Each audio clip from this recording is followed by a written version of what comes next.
Russia's invasion of Ukraine sparked one of the century's largest refugee crises. Since February, more than 7 million people have fled the country. For those who stayed in Ukraine, whether voluntarily or involuntarily, the risks remain high. And those risks are even higher for members of the LGBTQ+ community, where for many, getting out of a hostile country can mean life or death. For more, I want to bring in Kimahli Powell.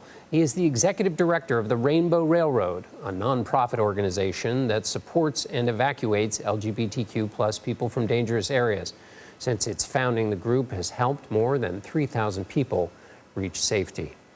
Kimahli, give us a sense of what LGBTQ+ people face inside of Ukraine.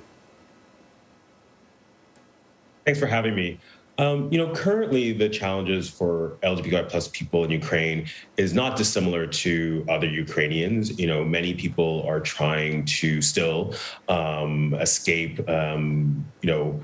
the war-torn country in the middle of the conflict. We are finding that some members of the community, notably transgender persons who were male identified, have difficulty getting access to leave. More broadly, while Ukraine is better on LGBTQI+ rights, there still remains some safety concerns. And so walk me through a little bit of how the organization works and what you're doing in Ukraine.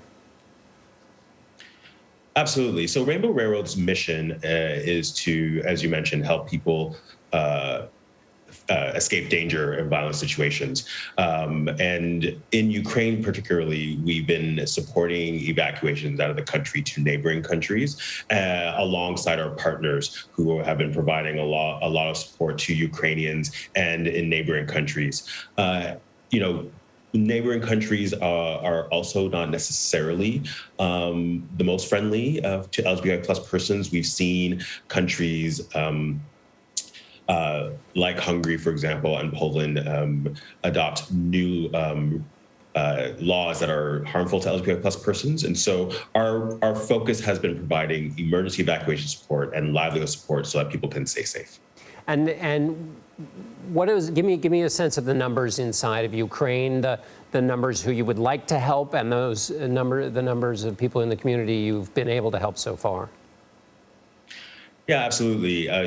We receive hundreds of requests for help from persons in Ukraine who need assistance.